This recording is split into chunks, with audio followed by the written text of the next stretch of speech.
Grief changes how you see relationships. Grief changes how you date.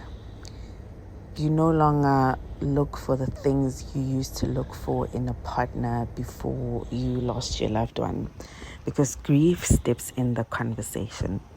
Now, when you date as a person that is in grief, emotional stability and emotional maturity are very important things in a relationship, or things that you look for in a partner.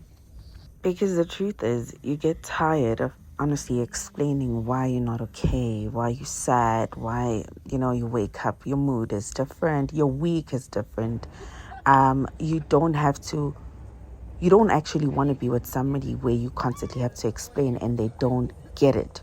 Because one thing grief will always continuously teach you is that people will never get it. They just don't get it until they're in that spot. I, for one, used to be in relationships with people who have lost their mothers, and I never understood their grief, and it was like the universe was preparing me.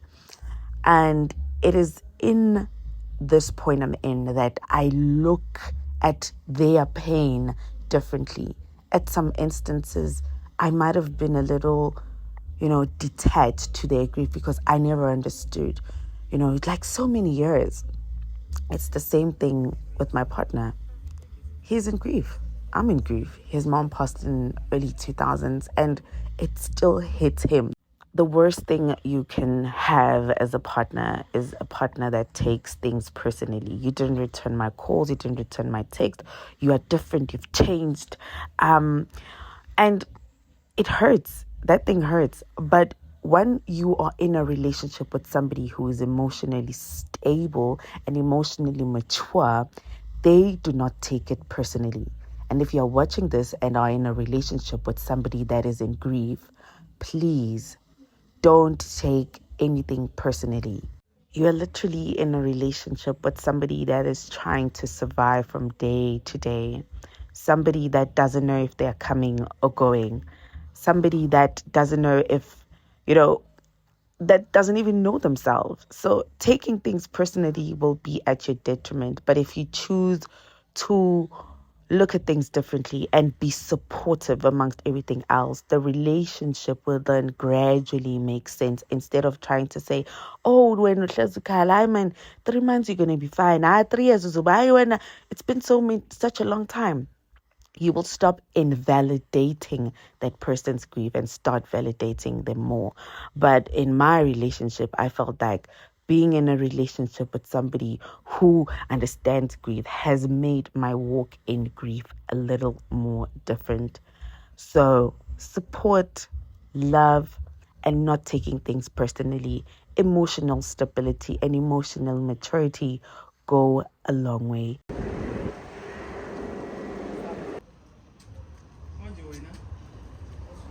So after my mom passed, I used alcohol as a way to smooth the darkest and tumultuous edges of my life that felt like I was swirling out of control. I used alcohol so I could be a parent without losing my mind.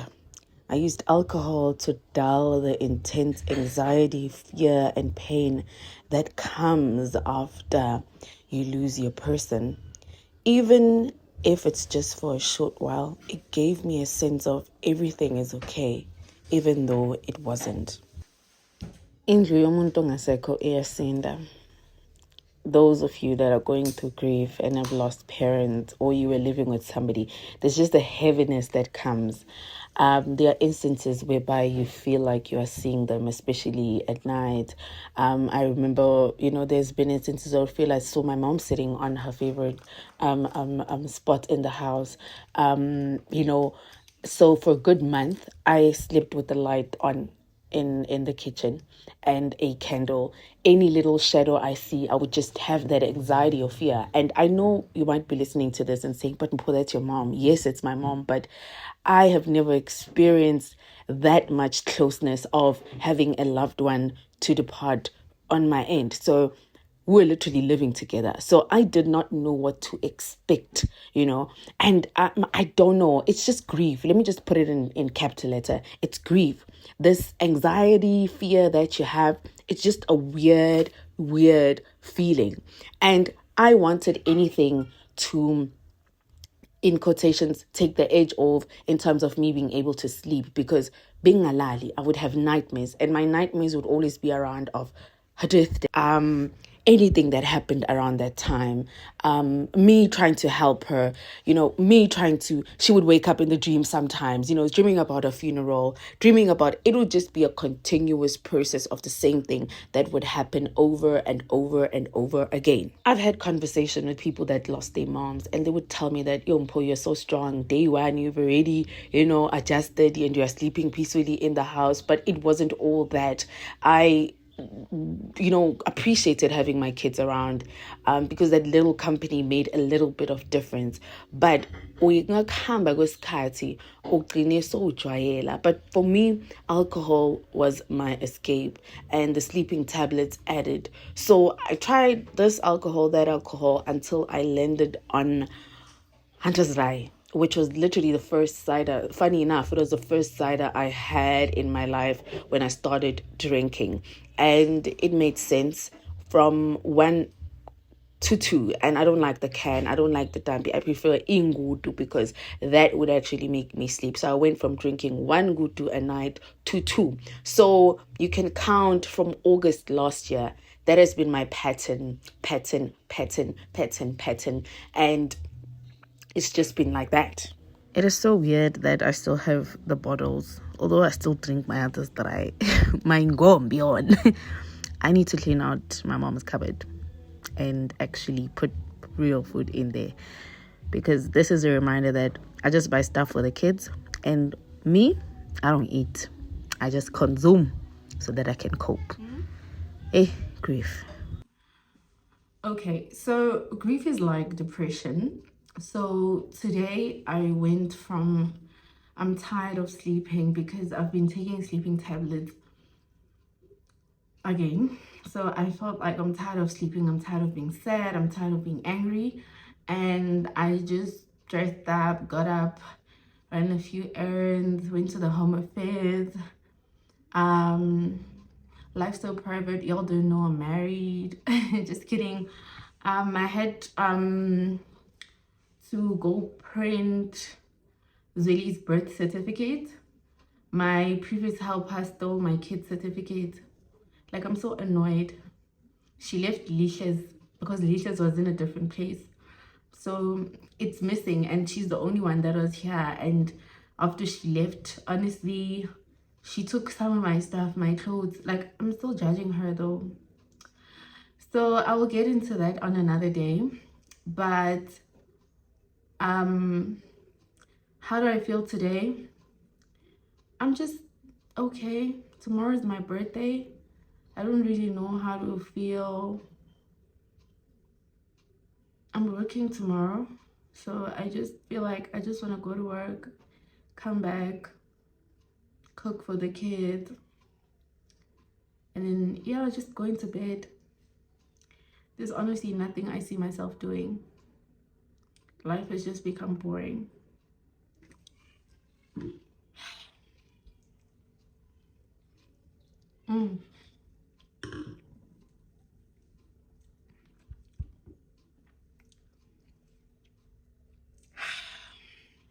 I used to be so happy when my birthday was approaching, but now it's just another day. But I'm open for post-birthday celebrations and e-wallets and stuff, just that I'm not celebrating.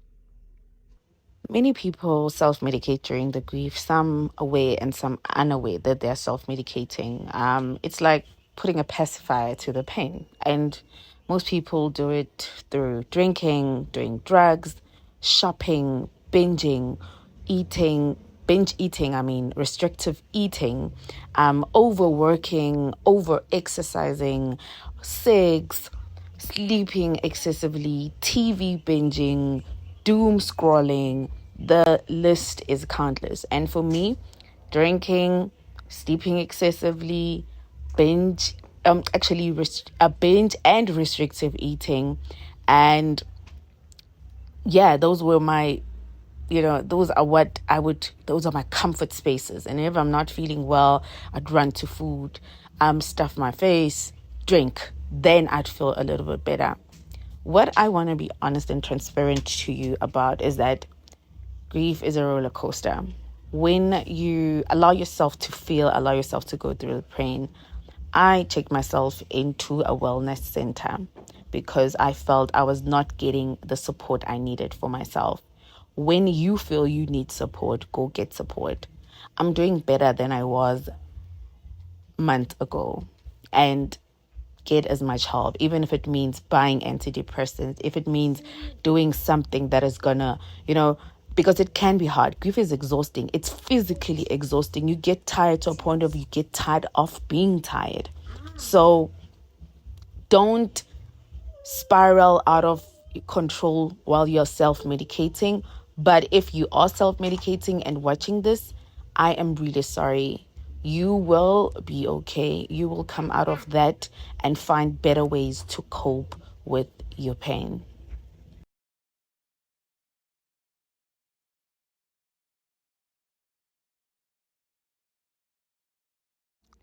What a beautiful side to start off my birthday. Welcome to day 8.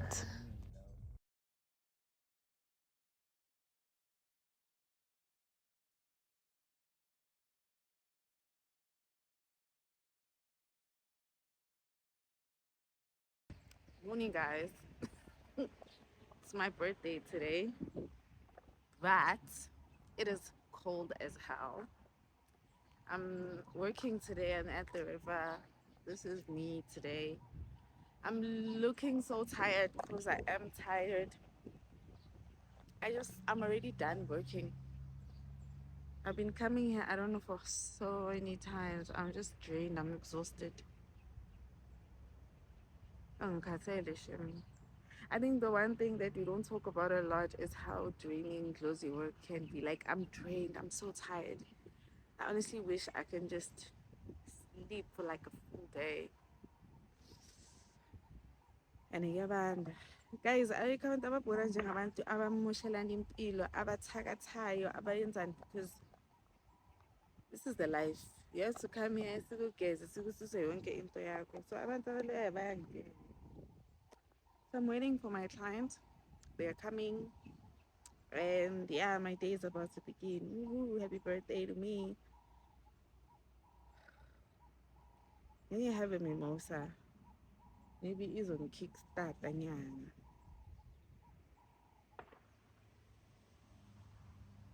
Those sounds like gunshots.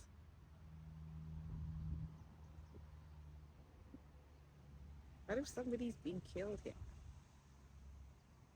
Hey, wow.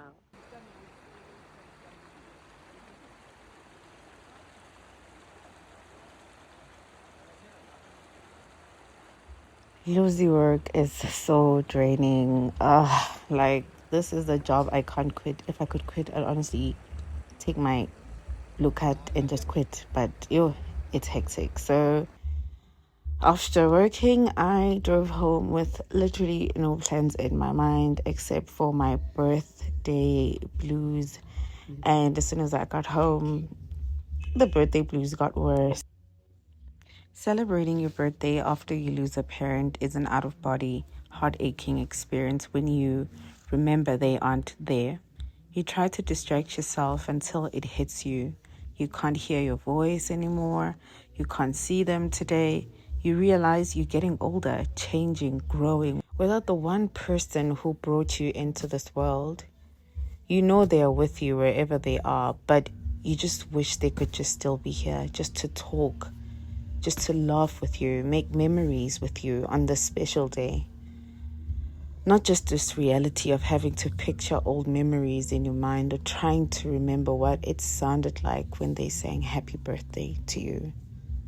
Birthdays are never the same when you're in grief, especially without the one person who meant the world to you.